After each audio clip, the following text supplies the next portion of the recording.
Fear Factor Célébrité, dans une version québécoise des plus extrêmes. Qu'est-ce que c'est ça? Enlève-moi ça! Des artistes accompagnés d'un proche affrontent leur plus grande peur. J'ai jamais eu peur de ma vie, mais je vais le faire. Dans des épreuves aussi spectaculaires que terrifiantes. Vous êtes prêts? Non! Bienvenue à Fear Factor Célébrité. Une série originale Crave, à regarder maintenant. Man, c'est bien hot! C'est bon en Crave.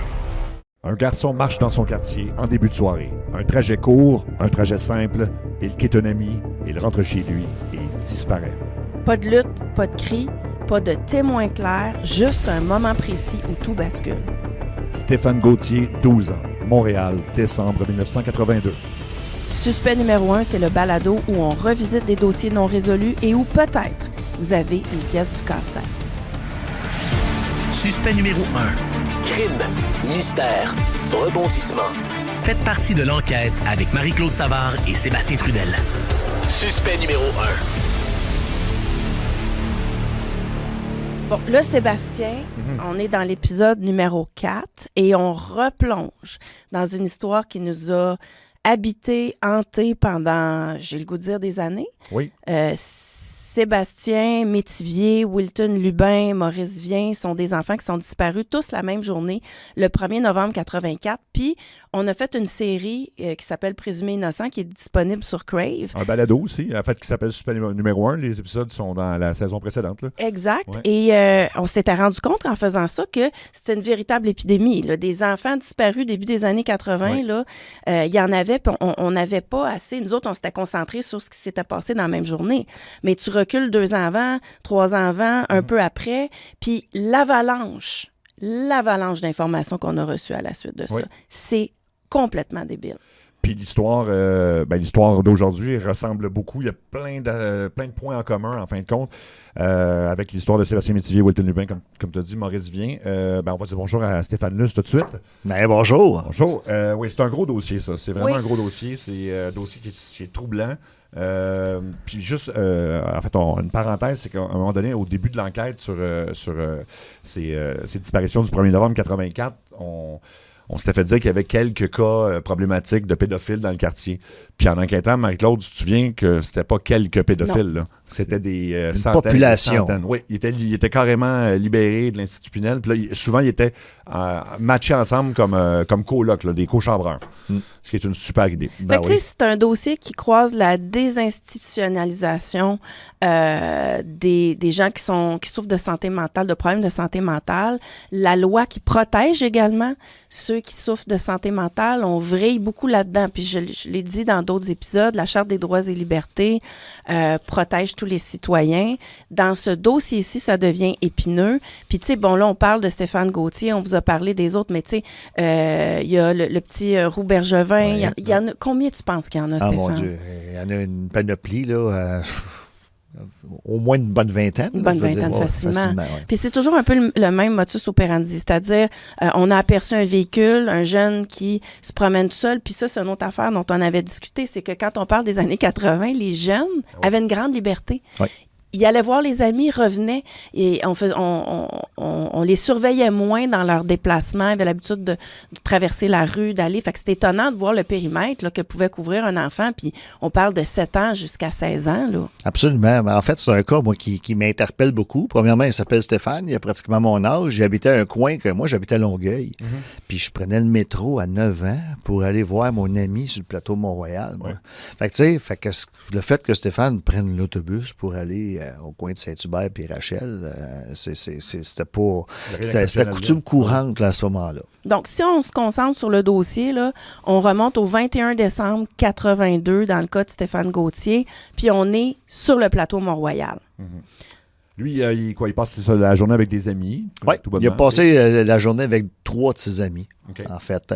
Puis, dans l'après-midi, ils sont allés magasiner, au Canadian Tire, distribution consommateur. Stéphane voulait avoir des haltères. Fait qu'il magasinait ça. Et puis, sur le chemin du retour, ils sont aperçus qu'ils étaient suivis. Puis, c'est là moi, j'ai eu un témoignage différent. Il était suivi par un taxi brun. Par contre, il y a un des enfants avec qui j'ai parlé qui m'a mentionné que c'était une voiture blanche. Fait que c'est comme, j'ai l'impression qu'il était suivi suivis peut-être par un taxi brun, mais que quand ils ont dit « Hey, on est suivi », puis la personne a regardé en arrière, la troisième personne elle pensait que c'était une camionnette. Parce que le taxi brun, il revient dans les histoires du 1er novembre 84. Voilà. Il ne faut pas le négliger, celui-là. Là. Donc, par contre, je suis obligé de mentionner que j'ai eu un autre témoignage, donc c'est pour ça que je le mentionne. Mais le taxi brun, là, il revient dans plusieurs dossiers, puis même quand on recevait les indices de la part des gens, tout le temps sans arrêt. Donc, il y a un des suspects, puis on va arriver à ça, potentiel, qui conduisait un taxi brun. Donc, dans ce dossier-ci, c'est à 18h30 qu'il quitte son ami, puis il s'en va rejoindre sa mère puis son beau-père, coin Saint-Hubert-Rachel. C'est ça. Sa mère a demandé de s'en venir à cet endroit-là pour les rejoindre pour la soirée. Lui, il venait de terminer de souper. Il avait mangé un bon spaghetti avec ses amis, puis il ne voulait pas y aller nécessairement. Il était déçu d'être obligé d'aller là-bas, mais finalement, il est allé. Il n'avait pas le choix. Ses parents demandaient, sa mère demandait d'y aller. Donc, c'est là qu'il est parti de la rue Messier pour s'en aller vers la rue Mont-Royal. Il a viré vers la gauche, s'en aller vers Rachel Saint-Hubert. Et puis, là, il est à pied? Là, il est à pied, oui. Okay. Donc, il a eu de l'argent pour prendre l'autobus. On ne sait pas s'il a pris l'autobus. Il n'y a aucun témoignage qui mentionne ça. Donc, il avait 12 ans.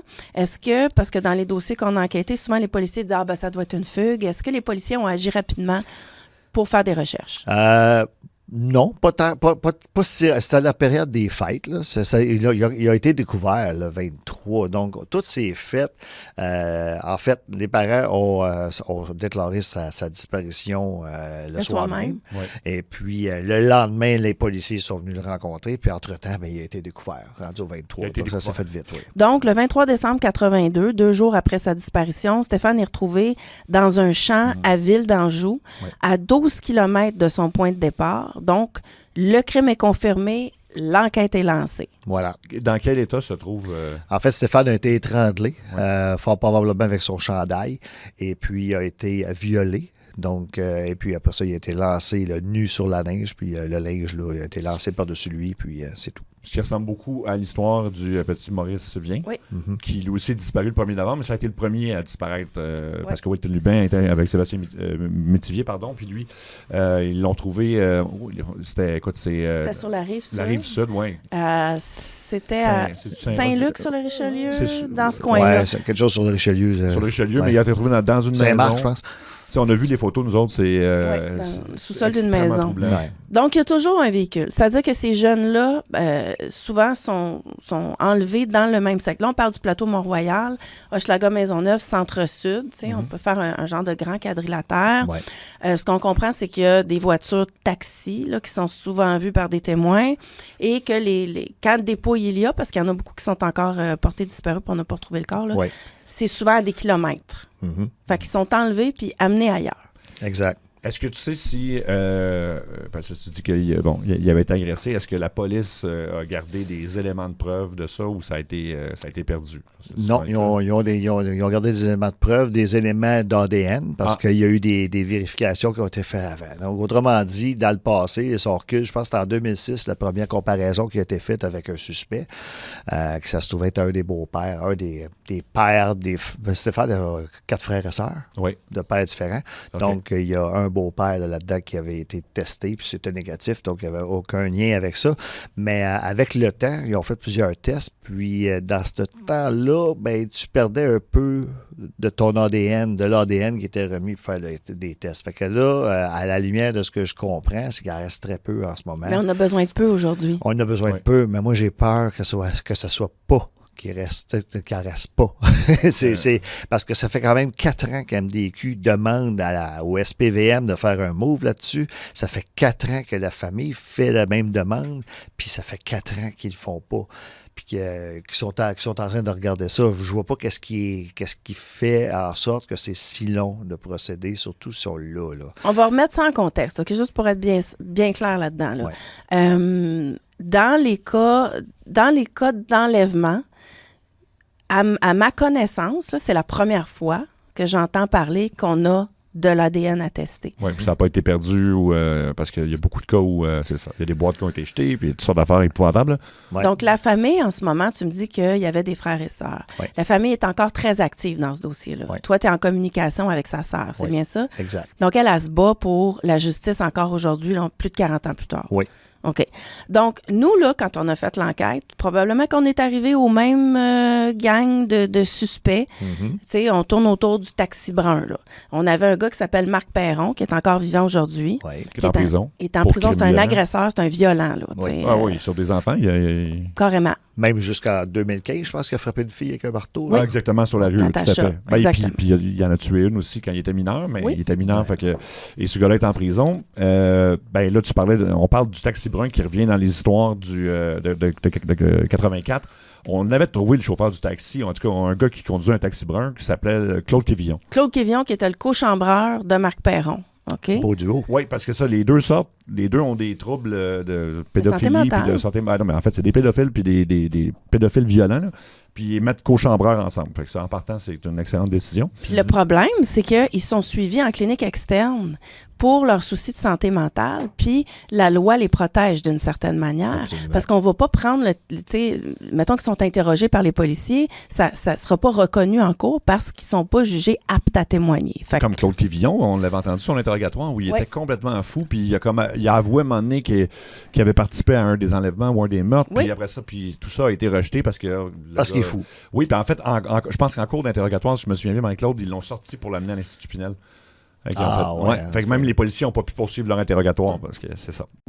Avec Crave, vous en avez plus que jamais. Je le savais. Des séries originales de chez nous, Bon Cop, Bad Cop, Survivor Québec, Les Crus. On n'est pas les plus habiles, mais on est celle avec le plus de cœur. De grandes séries HBO comme La Maison du Dragon.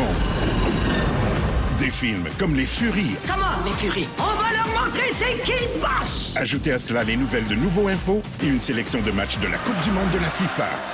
Tout ça pour le même prix. C'est fort. Plus abondant, plus impressionnant. C'est bon en Crave. Donc, Marc Perron est assez âgé aujourd'hui, toujours incarcéré. Donc, lui, il est disponible, là. On peut réquisitionner un test d'ADN à ce moment-là. Oui, tout à fait. Ben, en plus, de toute façon, même s'il n'y avait pas de comparaison à faire, la généalogie génétique va nous donner un profil familial quelconque. Fait que si c'est n'importe quel de ces suspects-là ou Monsieur X qui n'a pas encore été suspecté, ben on va tomber sur quelque chose. Là. Donc, je m'explique mal là, pourquoi que c'est si long. Oui, parce que c'est ça, tout ce qui est la généalogie, c'est rendu que là, on résout des cas de plus en plus avec ça. Aux États-Unis, c'est chaque semaine. Exactement. Ici, Puis je pense, Expliquez-moi, c'est quoi exactement? la généalogie, ben en fait, les gens, il y a beaucoup de gens aujourd'hui qui vont envoyer leur génétique, leur salive, mettons, à Ancestry, il y a plusieurs 23andMe, il y a plusieurs Heritage, il y a plein de places qu'on peut envoyer notre ADN. Puis ces banques de données-là, ben, sont disponibles pour la police. C'est sûr qu'évidemment, quand on donne notre ADN, il faut cocher comme quoi qu'on accepte que la police vérifie. Ça, c'est une nouvelle règle, mais la plupart des gens le font. Et puis, grâce à ça, ben, les policiers peuvent avoir des réponses. Autrement dit, l'ADN qui a été retrouvé sur Stéphane, dans ses pièces à conviction, si c'est de l'ADN, on va dire le sperme, on va dire que c'est du sperme, ben là, on a un auteur, ça ne peut pas appartenir à quelqu'un d'autre. Là. Donc, on a ce spécimen-là qui pourrait être étudié puis qui pourrait nous donner un profil familial. Premièrement, ça va nous dire, c'est-tu un Chinois? C'est-tu un Latino? C'est-tu un Caucasien? Tu sais, on va s'en aller là, on va éliminer déjà, puis après ça, ben, ça va nous donner un autre famille. Ça peut nous donner une autre famille de Verville. On va dire qui n'a aucun rapport avec Quévillon, mais si on fait la généalogie de Quévillon, on va peut-être tomber sur du Verville qui va faire en sorte que, on a un lien qui l'amène vers cette famille-là. Wow. C'est beaucoup plus compliqué que ça, là, parce que c'est des grosses recherches de généalogie qu'il faut faire, parce que là, on tombe la recherche généalogique, elle se fait de père en fils depuis longtemps, mais là, on parle d'autre chose. On peut tomber sur un spécimen d'ADN qui va t'amener bien loin, bien cru dans une famille, puis là, il faut que tu fasses vraiment une généalogie intensive. Il y a beaucoup de travail à faire là-dessus, mais ça se fait. Et ça se fait avec de plus en plus des petites particules aussi, puis c'est ça qu'il faut noter. Parce que, tu sais, moi, la première fois que j'ai entendu parler d'ADN, c'était dans le procès d'O.J. Simpson. Bon, ça prenait des grandes quantités, c'était le début de ça. On questionnait même la validité, on n'était pas certain de la science de tout ça. Ouais. Là, ça a évolué depuis 1995 de manière exponentielle, faramineuse. Ce qui fait qu'aujourd'hui, avec un très, très, très petit peu d'ADN, puis même si l'ADN date, on est capable de faire ça. Fait que ça, c'est un aspect qu'on peut faire. Ouais. Puis après ça, c'est que ces enquêtes-là, comprenez-moi bien, ils ont tellement été menées, remenées, refaites. Tu sais, là, on parle de Marc Perron, mais il y a un autre gars qui est à Pinel en ce moment. Oui. de sa propre volonté. Il s'est interné lui-même, Serge Gallien, qui lui a carrément avoué avoir tué 2 de ces petits gars-là, Sébastien Métivier puis Wilton. Il l'a avoué. Il est là, il est disponible, il est à Pinel. Sauf qu'on n'a pas le droit de l'interroger, on ne peut pas prendre de l'ADN parce qu'il est à Pinel, puis qu'il soit de manière volontaire ou non, on n'a pas accès à lui. Il s'est protégé tout seul. C'est ridicule. C'est complètement moi, je trouve ça ridicule, là, parce que, je veux dire, même si la personne est malade, elle devrait avoir le droit de parler puis de s'exprimer, puis d'être entendue, puis d'être crue. Parce que ça peut être vrai, puis ça se valide. Là. Je veux dire, cette information pourrait se valider. Oui, sauf que là, lui, c'est ça, il l'a avoué, mais après ça, il s'est protégé en allant à Pinel, en sachant très bien qu'il ne pourrait pas le mettre en prison, puis il ne pourrait même pas aller poursuivre l'enquête avec lui. Fait que, ce gars-là est là en ce moment, puis qu'il veuille parler ou non. Je comprends pas qu'on ne puisse pas aller... Ben, pas nous autres, là, mais des policiers ne peuvent pas aller le voir puis demander de cracher sur un... peu importe. Un bâton, là. Ça me surprend qu'ils ne puissent pas faire ça. Par contre, maintenant, avec la technologie, on n'est pas obligé de le faire cracher. On peut utiliser la généalogie génétique, puis c'est le beau côté, parce que là, à cette heure, ça va plus aider la victime que le suspect. D'un côté comme de l'autre. C'est-à-dire, si on n'est pas capable de soutirer de l'ADN de nos suspects pour le comparer à ce qui a été gardé, à ce moment-là, ce qui a été gardé peut tout simplement être comparé à des banques. Voilà. Puis là, peut-être qu'il y a des gens qui nous écoutent qui disent « Mais oui, mais c'est il y a 40 ans, il n'y a pas d'autres dossiers. » Comprenez-moi bien, là. C'est beaucoup d'enfants. On parle d'une vingtaine. Fait que là, si vous imaginez chacune de ces familles-là, aujourd'hui, de génération en génération, traîne ce poids-là. Moi, je suis encore en contact avec Mélanie Métivier. Là. C'est une vie... C'est une femme extraordinaire, mais une vie complètement brisée. Elle en souffre encore aujourd'hui, c'est sûr. Elle va en souffrir toute sa vie. Malheureusement, c'est sûr qu'il y a des moyens de s'en sortir, de guérir, tout ça, mais ça prend du temps. C'est des coûts, parce que, tu sais, faut l'aider, il faut la soutenir, il faut la traiter. C'est collectivement, en tant que société... Il y a un impact. Il y a un impact majeur. Ouais. Mais la grosse différence avec Sébastien Métivier, c'est que là, Sébastien Métivier, on ne l'a jamais retrouvé. Il n'y a pas de corps, il n'y a rien, puis il n'y a rien qu'on peut aller tester. Mais là, dans ce dossier-là, il y a des éléments, là. Exactement. Puis moi, je me dis, tu sais, si c'est le début d'une série, ça serait intéressant de le savoir, là, parce que c'est très près. Là, on dirait que ça fait 2 ans, mais ça fait juste 1 an, là, dans le fond. Tu sais, la fin de l'année 82, là, c'est 2 ans. On parle de 83-84. Mais je veux dire, c'est sûrement le début d'une série. Là. Oui. Bon, là, il y avait cette idée d'avoir une escouade. À un moment donné, on nous a parlé d'une escouade de cold case qui allait être constituée justement parce qu'on a cette technologie-là et on se disait on va être capable de résoudre une ribambelle de dossiers. Ce qui est quand même aussi intéressant pour les policiers parce que ça veut dire on vide des entrepôts puis on coche des... Qu'en est-il de cette escouade? Ben écoute, je sais pas. En fait, ça a été annoncé, si je ne me trompe pas, en février de l'année passée, 2025. Puis ça devait être effectif en mai 2025. Puis on n'en a pas entendu parler. Là. Donc, c'est de valeur parce qu'il parlait d'ajouter comme 16 personnes là, dans cette escouade-là pour faire justement ce type de travail-là. Mais je n'ai pas entendu parler. Habituellement, c'est annoncé quand c'est en... Là, ils en ont parlé parce que ça s'en venait, mais habituellement, ils l'annoncent aussi quand c'est arrivé. Puis là, c'est pas arrivé, je n'ai pas entendu parler. Donc, malheureusement, je pense qu'ils sont encore juste 4, puis parce qu'ils étaient 4 avant. Puis ces 4-là sont souvent passés pour d'autres choses. Là. Donc, ils ne font pas juste du cold case. 4 pour, mettons, tout le Québec, là? Pour Montréal. Là, je parle de Montréal. Okay. Ouais. Parce que là, on parle du SPVM, là, dans ce cas-là. Fait que, tu sais, dans le fond, l'appel à tous qu'on va faire aujourd'hui, va encore concerner les disparitions, tu sais, puis tous ceux qui se sont manifestés dans le cas de présumés innocents, refaites-le encore une fois pour Stéphane Gauthier. Mais ça va être aussi un appel aux autorités, OK? Oui. Puis je pense qu'on l'avait fait à la fin de présumés innocents. De dire, là, on fait un appel aux autorités, OK? Il y a beaucoup de vies en suspens. Ça implique énormément de coûts. Collectivement, on veut se doter d'un système qui a du bon sens. On a la technologie. On comprend qu'il y a des coûts qui sont reliés à ça, inévitablement. Oui. Coûte cher analyser de l'ADN, mais ça coûte cher de ne pas le faire aussi. Donc, il y a des plans pour avoir une escouade. Il y a une famille là, d'un ado qui est disparu dans les années 80 qui possède de l'ADN. Ils veulent savoir, qu'en est-il de l'ADN? Est-il dégradé? On peut-tu l'utiliser? Puis pourquoi on ne bouge pas? On veut une réponse. Qu'ils disent directement s'ils n'en ont plus. Là, gardez pas ça en suspens pour la famille. C'est pas correct. Ça doit être difficile à dire. Là. Puis j'espère qu'ils ne nous annonceront pas qu'ils n'en ont plus. Par contre, s'ils n'en ont plus, c'est à moins des choses de le dire. On ne faut pas attendre la famille si longtemps que ça, sans rien dire. Là, je sais que l'enquêteur au dossier est en maladie, fait que c'est ce qui fait que c'est un petit peu plus long. Mais il en demeure pas moins que c'est pas elle qui fait les tests. Fait que la commande pourrait se faire pareil, là, puis sortir les pièces à conviction, valider. Parce que c'est un peu ça qu'ils ont fait. Moi, je prends mon expérience personnelle. La police de Longueuil a tout sorti des objets qui avaient été des pièces à conviction dans le dossier de ma mère. Puis ils ont toutes réanalysé pour s'assurer qu'il n'y avait pas d'ADN. Puis ils en ont trouvé 3 profils d'ADN dedans. OK. Tu sais, puis si je reviens à ce que tu disais tantôt, Marie-Claude, c'est que dans le cas de Sharon Pryor, quand que l'agresseur a enlevé le pantalon de Sharon pour l'agresser, il a laissé sa sueur de main sur son jeans. Puis c'est avec ça qu'on a pu finalement amplifier l'ADN puis retrouver l'auteur avec la généalogie génétique. C'est à Longueuil aussi. C'est à Longueuil. C'est ça, ben oui. La police de Longueuil, ils font du bon travail. D'après moi, je les ai poussés beaucoup à devenir bons parce que je les trouvais pas bons au début. Okay, là. Il y a 40 ans, là, fait que j'ai peut-être contribué à ça, mais je vais me taper un peu ses épaules, mais je les trouve excellents.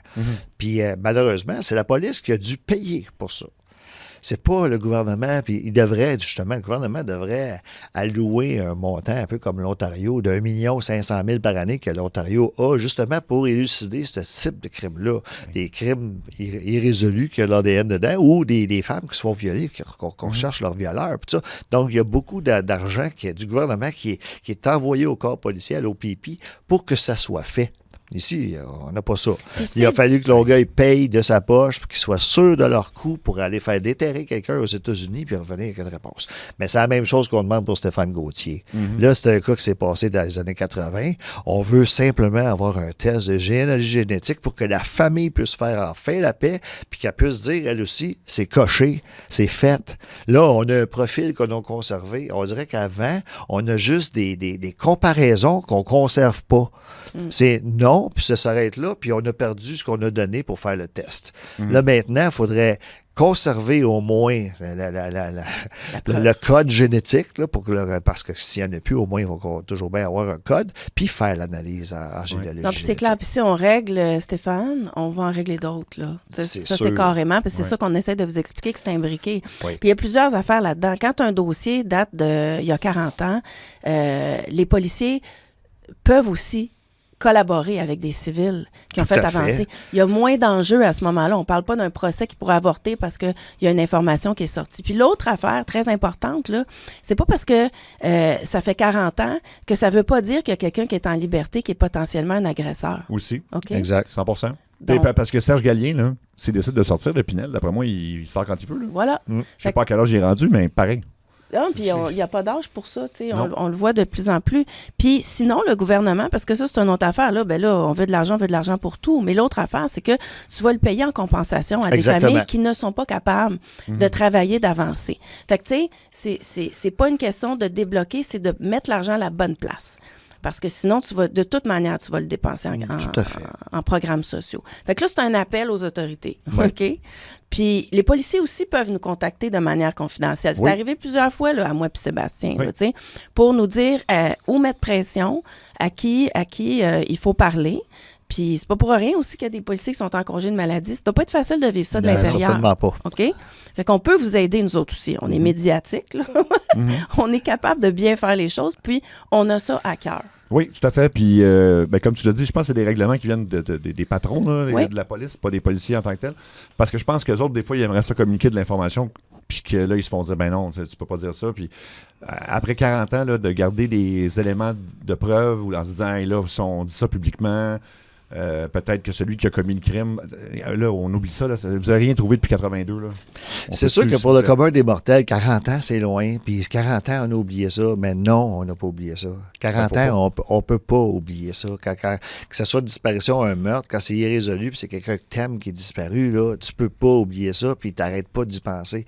Fait que faut que les gens, il y a des gens qui sont moins empathiques. Là, bien ceux qui sont moins empathiques, il faut comprendre qu'il y a du monde qui en souffre toute leur vie. Mais pas juste ça, c'est que dans le cas des enfants des années 80, on a des grandes leçons à apprendre pour protéger nos enfants d'aujourd'hui. Oui. Aussi. Oui, exactement. Fait qu'appel à tous, à nos amis policiers, on vous aime bien, on sait que vous avez de la bonne volonté. Si vous avez besoin de nous parler, on est disponible. Puis, Dieu sait qu'on garde nos affaires confidentielles. Oui, à 100%. Absolument. Donc, en souhaitant que ça se règle, ces dossiers-là, il y en a eu plein aux États-Unis de 40-50 ans qui ont été réglés avec la généalogie. Je suis persuadé que s'ils font le test, ça va se régler. Je suis convaincu de ça. Moi, je pense que le message est clair. Prochain épisode, on s'en va dans un dossier complexe parce qu'il y a des rumeurs et l'endroit où c'est arrivé est particulier. James Ambroise Petitcoué, 26 ans, est vu pour la dernière fois le 15 octobre 2017 à Wemotaci lorsqu'il quitte le domicile familial pour une marche en soirée. La SQ a déployé beaucoup de ressources sans succès. Dans ce cas précis, il se peut que le meurtrier nous écoute et même que vous le connaissiez. Avec Crave, vous en avez plus que jamais. Je le savais. Des séries originales de chez nous, Bon Cop, Bad Cop, Survivor Québec, Les Crus. On n'est pas les plus habiles, mais on est celle avec le plus de cœur. De grandes séries HBO comme La Maison du Dragon. Des films comme Les Furies. Comment, les Furies? On va leur montrer c'est qui boss! Ajoutez à cela les nouvelles de Nouveau Info et une sélection de matchs de la Coupe du Monde de la FIFA. Tout ça pour le même prix. C'est fort. Plus abondant, plus impressionnant. C'est bon en Crave.